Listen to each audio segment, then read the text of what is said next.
Oh hey, I'm on a spying mission for my Eldrazi overlords. The Boros Electric Company took over our mine and power plant and started burning coal, calling themselves the Mardu Electric Company now. The issue now is that the mine and power plant that we bought from Urza are out of our control, so we don't have enough mana to summon more Eldrazi into the world. I'm here to gather as much information as possible so we can change that. Let's see what's going on. It's like they don't even know that burning coal is bad for the environment. Good thing the Eldrazi will destroy existence before that matters. They're so dreamy. Mardu Energy competes with Boros Energy as the premier aggro deck of the format. It uses incredible must-answer cheap cards like Guide of Souls and Ajani and Ocelot Pride, alongside Flage and Orcish Bowmasters to apply an insane amount of pressure and be really difficult to answer, alongside Disruption like Thoughtseize and enablers like Goblin Bombardment, in order to attack, disrupt, be very difficult to play against, and win. I'm gonna try to get a better position. So let's talk about the cards that the Mardu are playing. As far as the lands go, Aether Hub is a rainbow mana that also produces energy when it enters the battlefield. Sometimes this can end up being a colorless mana and really kind of jam us up, but being a 3-color deck, having possible rainbow mana plus extra energy to have those really explosive starts is pretty important. Arena of Glory to give the creatures haste, especially Flage, but we'll talk about that later. Fetch lands like Arid Mesa and Marsh Flats to grab the Mardu shock lands like Godless Shrine, Sacred Foundry, and Blood Crypt, so we have enter untap lands, as well as the Surveyor lands like Elegant Parlor and Raucous Theater in case we don't want to use the mana and instead want to have autonomy over the top card of our deck. Also Basic Plains and Basic Mountain to further have lands come in untapped if we need it. As far as creatures go, we have a Ajani Nakatl Pariah, which is an incredibly hard to answer 2-drop because a lot of our creatures are cats, and it allows us to attack really liberally with our other cats because if they block, Ajani will flip, and also allows us to use removal spells and our other cards like Goblin Bombardment in order to get Ajani to flip, which can very often just become a 2-mana incredibly powerful planeswalker, where on the backside it can continue to make creatures, deal direct damage, and pump up your own creatures. Amped Raptor is effectively like a Bloodbraid Elf effect. It's a Cascade card, a creature that just lets us cast other things, and very often we're going to have more than the 2 energy that it produces in our pool, so we'll be able to cast like most things that we hit off Amp Raptor. Guide of Souls allows us to have a really explosive start, allows us to create a bunch of energy in our pool, incidentally gain life, and pump up our creatures to attack to just reduce the clock, and it also gives them evasion, which makes it really hard to play against. Ocelot Pride, alongside the incidental life gain from Guide of Souls and actually dealing damage, allows Mardu to create a bunch of 1/1 cat tokens, which in turn combos a little bit with Ajani, and Ocelot itself combos with the Ajani tokens if an Ajani token is made that turn, and Ocelot Pride has the City's Blessing. If you happen to be playing Fable the Mirror Breaker, it combos with that, etc. Orcish Bowmasters punishes the opponent for drawing extra cards. Also, it can kill a bunch of 1-toughness creatures, which is pretty good in the pseudo energy mirror matches. And Flage is an incredible reoccurring threat and removal spell and life gain. As far as non-creatures go, we have Chthonian Nightmare, which allows us to sacrifice things and bring other things back. A lot of the cards that we have are 2-for-1, so sacrificing a cat can flip an Ajani, or we can sacrifice something to get Ajani back, or whatever we need back. Fatal Push, if you happen to be playing it, is a cheap removal spell, alongside Galvanic Discharge, which allows us to kill very big creatures because we're going to have a lot of energy in our pool anyway. Or kill small creatures and put energy in our pool. Goblin Bombardment is kind of protection against board wipes. Very often we go very wide, and being able to sacrifice Goblin Bombardment in order to go face, or to just like sacrifice a cat so we can flip a Johnny is so good. Obnixilis the Adversary is also an excellent sack outlet, allows us to create even more tokens, which combos with Ocelot's Pride, and creates another planeswalker that ends up being really difficult to deal with when you put them under so much pressure. Static Prism is the unconditional removal, which we very rarely have to sacrifice because of the energy that we get. And Thoughtseize is our disruption, so we're putting on pressure and disrupting really actively. As far as the sideboard goes, Gigantha means we can effectively start the games with 8 cards in the deck. Damping Sphere is our hate against the Tron variants and Storm and whatnot. Harsh Mentor is very much our hate against Nadu, and is just an extra creature to bring in when we have to bring out a bunch of cards because it also works against like fetch lands and whatnot. Obsidian Charma is our Tron hate. Sun Cleanser is our trump card against other energy decks, because if they don't have energy, then a lot of the cards don't function, especially the Boros version. Unlicensed Hurts for additional graveyard hate, and Wear Tear for that artifact and enchantment hate. Oh no, they spotted me. Oh, we have to go. Oh no, it turns out cats can run faster than Eldrazi Horror. Oh no. Fine, I'll tell you everything I know. What? Things that you can change to beat factions?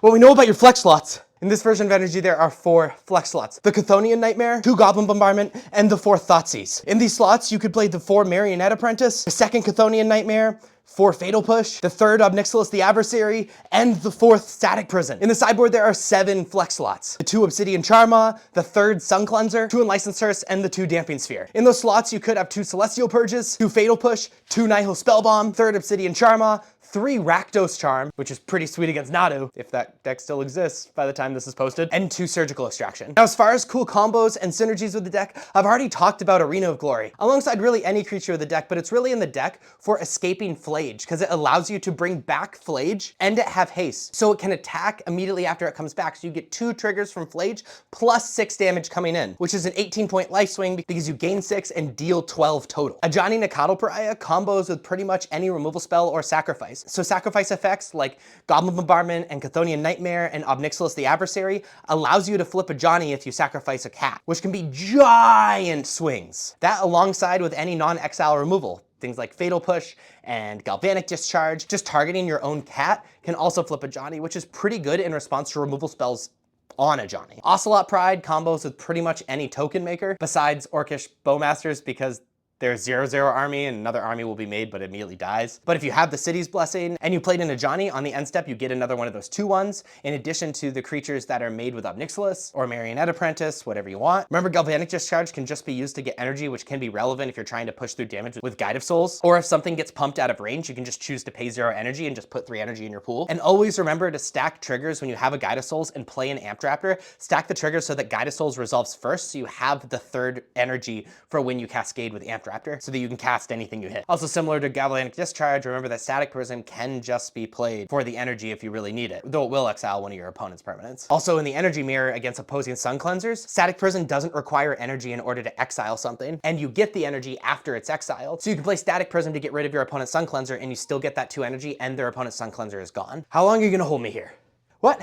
How do you sideboard against the other decks?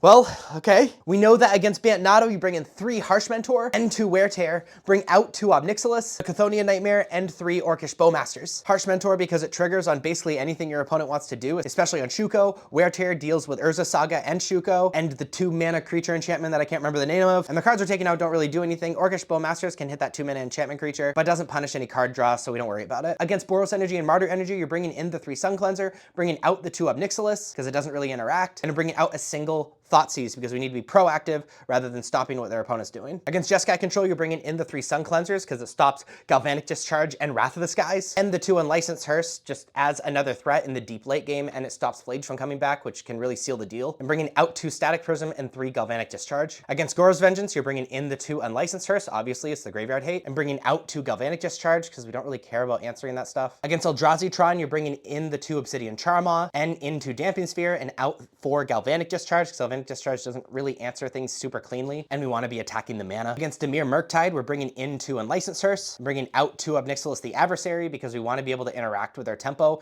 and be able to apply as much pressure as possible and get ahead of them as fast as possible. And Obnixilis either does nothing or is win more. Against Mono Black Midrange, we're bringing in 2 Wear Tear and bringing out 2 Galvanic Discharge because again, we really just want to be applying as much pressure as possible. Against Ruby Storm, the name of the game is to stop them from hitting their enablers or hitting their cost reducers. In that sense, we're bringing in 2 Wear Tear, and then to stop them from storming, we're bringing into Damping Sphere, and to stop Past in Flames from doing its thing, we're bringing into Unlicensed Hearse. And we're bringing out cards that aren't super aggressive and don't interact with the combo, like the 2 Obnixilis, the 1 Chthonian Nightmare, 2 Goblin Bombardment, and the 1 Flage Titan of Fire's Fury. And against normal Tron, we're bringing into Obsidian Charma, into Damping Sphere, and into the Wear Tear. We're bringing out 4 Galvanic Discharge, 1 Chthonian Nightmare, and 1 Goblin Bombardment. There, I told you everything I know.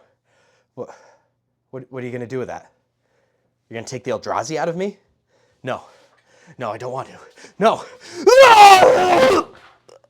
I'm freed. Thank you. Mardu Energy is actively challenging its sister deck, Boros Energy, as the premier aggro deck of the format. It has a ton more play, more answers, and is certainly harder to play against. But it gives up some of Boros' consistency. As time goes on, we're seeing more and more Boros over Mardu, and we'll see if it's totally overtaken. Thank you again. Now, we fight back. We can't physically fight back, though. Maybe if we were psychic.